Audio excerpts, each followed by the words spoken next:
qofka hormuudka ka ah dowladdan kalsoonida kala noqonaya cabdalla deero sidii dowladda lagu dhisay iyo 7 sano aynu soo marnay waxaan umaleynaya inayan uusan gaadinba isaga u muuqato sababtu wax kastaba ha noqotee insagiisma yimid kaaga tajabo iyaad helaysaa prime ministerkan hadda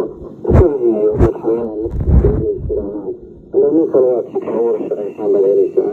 axdigan iyo shuruucdan iyo waxana ku dheganyahay marka siyaasaddu qofku wuu yeelan karaa wuxuu isagu jeclaysto laakiin midda laga dhaxaysa ee qaranka lagu badbaadinayo wax si sahla loogu taban kara malaha haddaan uga xumahay weliba anuu dalka ka maqan inuu isagu saa yeelo hadduu kalsoonidaa haysto oo isleeyahay baarlamaankaad ka keeni kartaa oo furanta laakiin isagii dhammaan guddoomiyaha ahayd ee inuu wax isu soo jeejeedo ama isagu xitaa inuu ka uusan ka qayb gelin baarlamankaas intii laga filayo inuu isagu bilaabo ayaan darraway adiga iyo cabdiqaasim waxaa la sheegay inuu khilaaf iyo soo kala dhex galay kadibna waxaa sheegtay inaad is-afkarateen khilaafkaas isaga ah laga yaabaa inuu ku lug leeyahay hadallada cabdalla deero isagu nin mas-uula weeye sidiisa uu yeelan karaa laakiin waxaan u malaynayaa inuusan cabdiqaasim arrinta ka madnayn waa sida aniga ugu muuqato cabdalla deero u malayn maayo ilaa heerkaa inuu ku diiran lahaa hadduusan cabdiqaasim arrinta kale ugu salaysnaa uu ku lahayn haddii madaxweynihii uu isaga laftiisa haddaanu ka heshiinay isaga nimi aan isbadbaadinna ismuro tuunkaas inuu meesha soo galo waana tuun anigu hadda ma oranayo anaa goobjoog ka ahaa maruu isagu waxa ku dhacay laakiin tuunka aniga qure ma qabo xamar magaalo yar weyn siyaalaha qaarkood marka loo eego wararka waa laga soo gaaraya magaalada dad looga qaateen ayay sheegayaan xamar in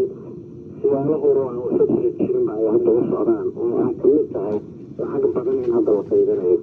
lacag badan awal waxaan lagula kaftami jiray inaynanba jeebaba lahayn laakiin hadda jeebdilaa baa lagu dhacay oo lacago badan baa lagu horgushayaa meeshii xaggee laga keenay lacagta la horgushay wallaahi bal bixinaysa hala weydiiyo lacagu awal aan jiri jirin baad moodaa imanka in aad magaalada loogu qaybinayo dad hebel iyo hebel iyo hebel loo garanaya ay wadaan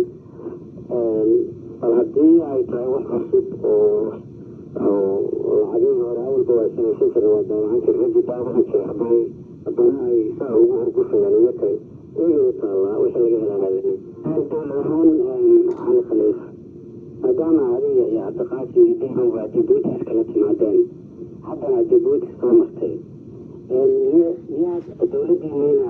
haysateen dhexdiina idinkoona masaalaxo kala gaarin in aad ka hortagtaan oo ummadda aad tirahdaan waxba idinma hayno miyayna ku habbooneyn haddii aada fashisheen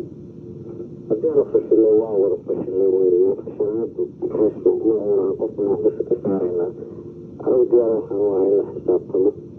diyaar waxaan u ahay baarlamaanka hortiisa in laga xisaabtamo cabdalla deero boogiisa baarlamaanka la hordhigo cabdiqaasim boogiisa baarlamaanka la hordhigo kenya la hordhigo laakiin annagaa waxaan raadsanaynaa xisaab gooniyaanu dhiganaynaa jir gooniyaanu dhiganaynaa oo weliba anoo dalka ka maqan taa uma arko hogaamadii meelay ku jireen in laga raadiyo kuma habboona haddii ay tahay muddada sanad iyo barbaaban umalaya muddadiina loo qabtay wax ku dhow inay ka hadhay haddii wax la doogdoogi karana anuusa haddii laleeyahay xamar waxaan ka bartay war la yidhaaho ninkii cirka soo deganayaa meeshuu ka galaan alla ka gelayaa baan xamar ka bartay bal qolyahan hadday iyaka ugu muuqatay in la bedelo xukuumadda tan waxa u diyaarka ay u bedeli doonaanna waa la arkay taas micnaheeda moo qaadan karnaa hogaamiye kooxeedyadii hore u jiray kuwo kaloo lamida ayaan dowladdii harka lagu soo dhisay isku bedelaysaa wallahi waxaan ba u malaynaya hadda anaku inaanu isaga garanayo hogaamiye kooxeedku halkaasi ay nagula jireen iyaka oo dowlada kale weliba dowada ku haya inaanu anaku isaga baranahaad moodaanaano ummadda inay samaka bixiyaa jid nagu ah waa u dhaaranay mas-uuliyaddaa qarankaa nagu qaadnay axdigu wuxuu na faraya shuruucda dalka waxaa na farayso ilaah hortii iyo shacbiga hortiisaba dhaartaanu marnay iyo ammaanadaana loo diiday inaanu ku nabjidno ayaa loo baahan yahay waase nasiib daro hadda inay sidan ay xawar hadda ku socotay laga sheegaya inay saa waxu dhacaan waa ayaan daro waxaanu rajaynayaa meesha in haddii xistaa la xisaabtamayo xoogaa geesinimaha iyo xoogaa maaragtay kalsooniya inay jirto oo qofku isagoo jooga oo xaadira lala xisaabtamo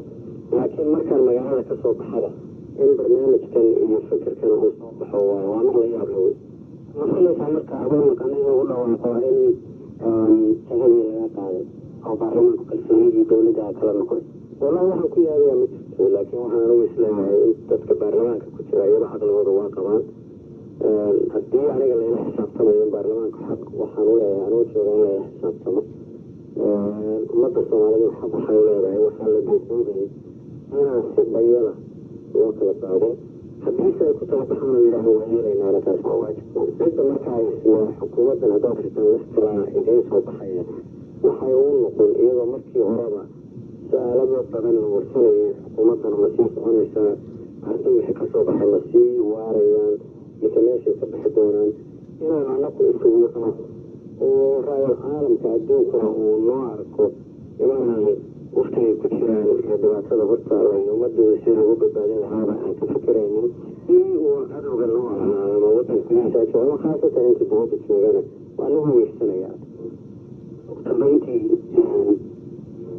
waxaa jirta maadaama adduunya u socotay xaaladii ay sidaa u xalaafsan tahay dowlad ahaan warar waxaa jira sheegaya in aad xataa isku khilaafsan tihiin kulanka jamciyadda guud ee sharweynaha guud ee golaha qaramada midoobay golaha loo dhanyahay cidda qaybgaleed inaad isku khilaafsan tihiin marka safarkaaga iyo ulajeedadiisa waad sheegtay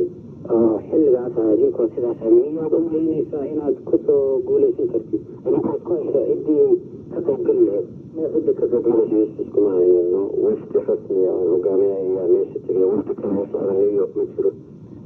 lagu ogaanshahay waase dhici kartaa wadankan iyo dadkeena waxba lagama garto waa maqlaya wasiirka arrimaha dibadda washington aadaya magaaladan ayaanu warkaa ugu yimid